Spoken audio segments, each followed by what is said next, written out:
નમસ્કાર મિત્રો, શબ્દકોશના સંદર્ભે સંસ્કૃતના કેટલાક શબ્દોની આપણે વાતો કરીએ છીએ. એમાં આજના પ્રસારણમાં રથી શરૂ થતા કેટલાક શબ્દોને આપણે આવરી લઈશું. રથી જે શબ્દો બન્યા છે એમાંથી ઘણા બધા શબ્દો આપણે સીધા જ આપણી ભાષામાં લીધા છે. કેટલાક બહુ સાહિત્યિક શબ્દો પણ ર ઉપરથી જોવા મળે છે. એક બહુ પ્રચલિત આપણે સૌ જાણીએ છીએ શબ્દ છે લોહી માટે રક્ત. રક્ત શબ્દ એ લોહી માટે તો છે જ, પણ રક્તનો એક અર્થ લાલ રંગ એવો પણ થાય છે. ક્રીડા રત એવો પણ અર્થ રક્ત માટે થાય છે, અને રક્તનો એક અર્થ અનુરાગવાળો એવો પણ થાય છે. રક્તના બીજા કેટલાક અર્થમાં તાંબુ, કેસર, સિંદૂર, હિંગળોક આ બધા માટે પણ રક્ત શબ્દ વપરાય છે, જે એના રંગ સંદર્ભમાં છે.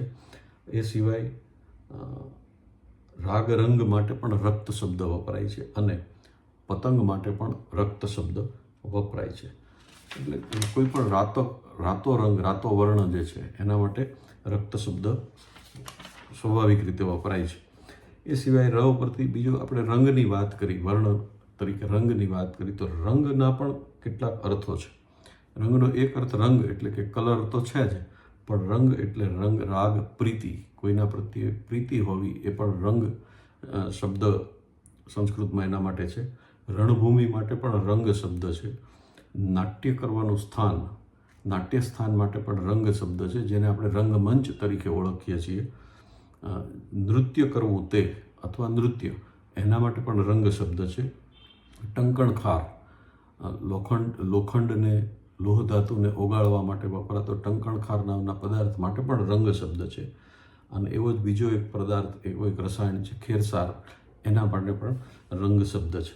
તો રંગના આટલા બધા અર્થો છે. અહીંયા રંગભૂમિ, રંગમંચ શબ્દો તો આપણે જેમ છે એમ જ ગુજરાતીમાં સ્વીકાર્યા છે. બીજો એક શબ્દ છે રજ. રજ એટલે ધૂળ. રજ એટલે ધૂળ, રજ એટલે ફૂલની રજ, અને રજ એટલે જુદા જુદા ભગવદ્ ગીતા જેને સત્વ, રજ અને તમસમાં વહેંચે છે એ ગુણધર્મોની વાત પણ રજમાં છે. પણ અહીં મને એક વિશેષ શબ્દ જે મળ્યો છે રજ ઉપરથી, રજને લઈને જનાર કોણ? તો રજ અથવા ધૂળ જે છે એ પવનના સહારે સ્થળાંતર કરતી હોય છે. તો એ પવન માટે રજ સારથી એવો સરસ શબ્દ સંસ્કૃત આપે છે, કે જે રજ અને ધૂળનું એક જગ્યાએથી બીજી જગ્યાએ વહન કરે છે. રજ સારથી એટલે પવન એવો સરસ અર્થ છે. રજ્જુ, રજ્જુ શબ્દ પણ સંસ્કૃતમાં છે. રજ્જુ શબ્દ એટલે દોરી અથવા માથામાં નાખવાની વેણી. તો આ રજ્જુ શબ્દ છે. મને યાદ આવે છે હિમાચલમાં એક જગ્યાએ રોપવે, આપણે રોપવે શબ્દ બહુ વાપરતા હોઈએ છીએ, પણ રોપવે માટે રજ્જુ માર્ગ એવો એક સરસ શબ્દ હિમાચલ પ્રદેશમાં વાંચ્યાનું યાદ આવે છે. બીજો એક સરસ નાનકડો શબ્દ છે રણ. રણ એટલે આપણે જાણીએ છીએ કે કચ્છનું રણ આપણે ત્યાં પ્રખ્યાત છે, જ્યાં રેતી સિવાય કશું જ હોતું નથી, જ્યાં કોઈ પ્રકારની વનરાજી હોતી નથી, વેરાન પ્રદેશ છે, એના માટે આપણે રણ શબ્દ વાપરીએ છીએ. રણનો બીજો એક અર્થ લડાઈ, રણાંગણ અથવા લડાઈનું સ્થાન, યુદ્ધનું સ્થાન એવો પણ છે. રણનો બીજો અર્થ અવાજ કે રવ એવો પણ છે. રણકાર શબ્દ એના ઉપરથી આવેલો છે. તો રણના આ બે સરસ અર્થો પણ આપણને મળે છે. રત્ન શબ્દ આપણે વાપરીએ છીએ. રત્ન, જ્યોતિષશાસ્ત્રમાં રત્નનું બહુ મહત્ત્વ છે. રત્નો એક કિંમતી વસ્તુ તરીકે પણ આપણે જાણીએ છીએ. આ રત્ન માટે, રત્ન ક્યાં બને છે? તો રત્ન માટે, સમુદ્ર માટે એક સરસ શબ્દ છે રત્ન જ્યાં બને છે. રત્ન ગર્ભ એવો શબ્દ સમુદ્ર માટે છે.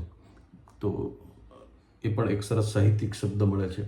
પણ રત્ન, સમુદ્ર પણ પૃથ્વીનો હિસ્સો છે, તો પૃથ્વી માટે રત્ન ગર્ભા એવો શબ્દ પણ સંસ્કૃત શબ્દકોશ આપણને આપે છે. એવો બીજો એક નાનકડો શબ્દ છે રથ.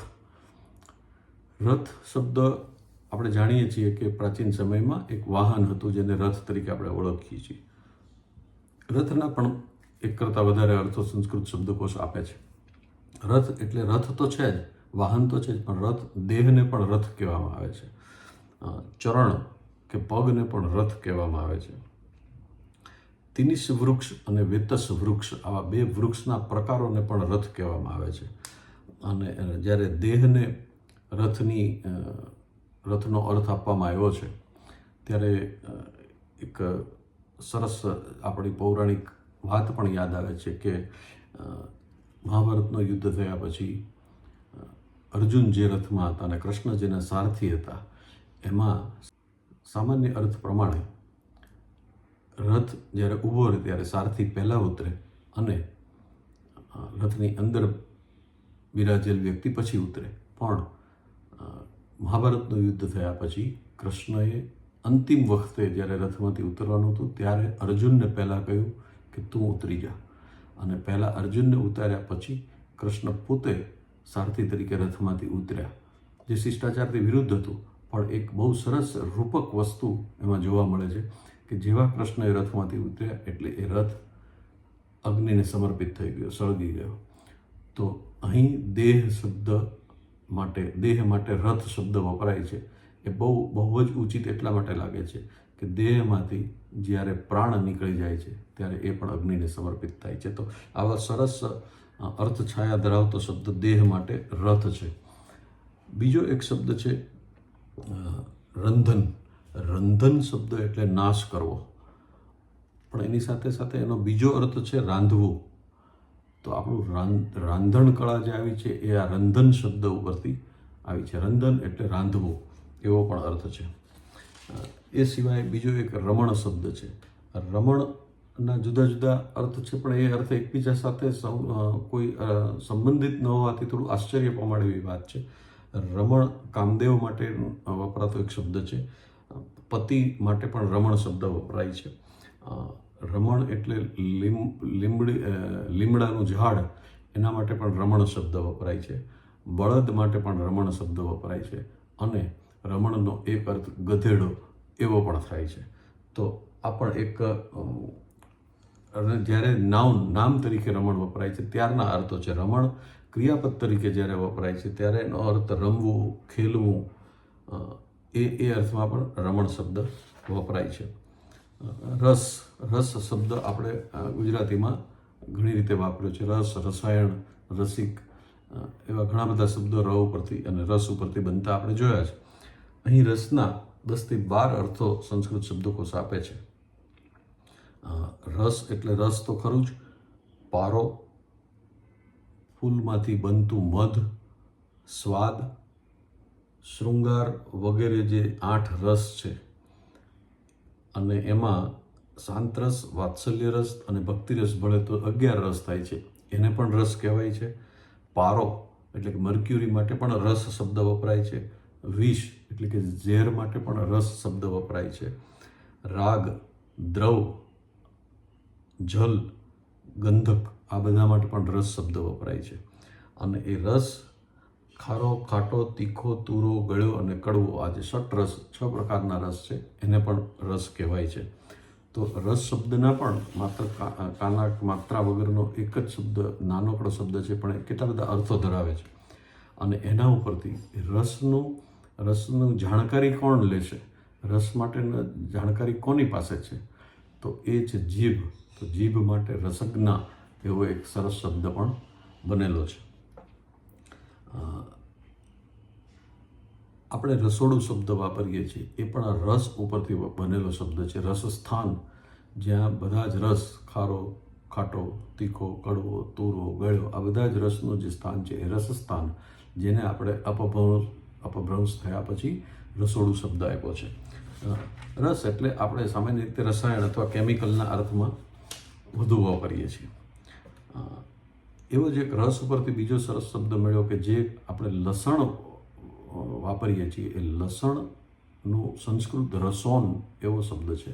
તો આ રસોન ઉપરથી જ અપભ્રંશ થઈને આપણે લસણ શબ્દ ઉપર આવ્યા હશે એમ સહેજે માની શકાય. રાજગરો જે આપણે ત્યાં ઉપવાસમાં ખવાતો એક ધાન્ય છે, તો એ રાજગરો છે એ કુદરતી રીતે જ સ્ટીરોઇડનું કામ શરીરમાં કરે છે, શક્તિદાતા છે. એ રાજગરો માટે રાજગીરા એવો શબ્દ સંસ્કૃત આપે છે. તો ર ઉપરથી આવા સરસ શબ્દો શબ્દકોશ આપે છે. ર ઉપરથી રાજા અને રાશિ એવા ઘણા બધા શબ્દો આપણે એના મૂળ અર્થ સાથે જ આપણે સ્વીકારી લીધા છે. બીજો એક ઉર્દુ શબ્દ છે રૂહ. રૂહ એટલે આત્મા એવો અર્થ ઉર્દુના અર્થમાં થાય છે, પણ સંસ્કૃતમાં રૂહ એટલે પેદા થયેલું કે ઉગેલું, એના માટે રૂહ શબ્દ વપરાય છે. અને એના આધારે જ વૃક્ષ માટે પણ રૂહ શબ્દ વપરાય છે, કારણ કે ઉગેલી વસ્તુ છે.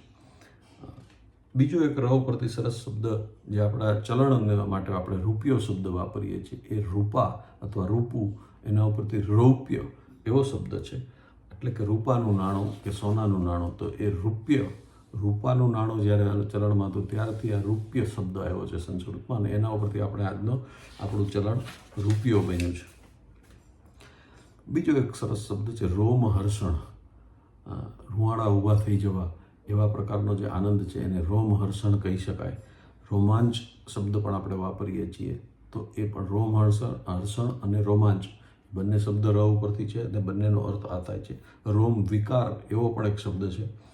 અને મને ક્યાંક એવું પણ લાગે છે, ભાષાશાસ્ત્રીઓ આની પર ચોક્કસ પ્રકાશ પાડી શકે, પણ રોમહર્ષણ અને રોમાંચની સાથે રોમાન્સ શબ્દ જે અંગ્રેજીનો છે એને ક્યાંક દૂર દૂર સુધી સંબંધ હોવો જોઈએ. તો આ ર ઉપરથી કેટલાક શબ્દોની આપણે વાતો કરી. હવે પછીના પ્રસારણમાં આપણે લ ઉપરથી શરૂ થતા કેટલાક શબ્દોની વાત કરીશું. ત્યાં સુધી નમસ્કાર.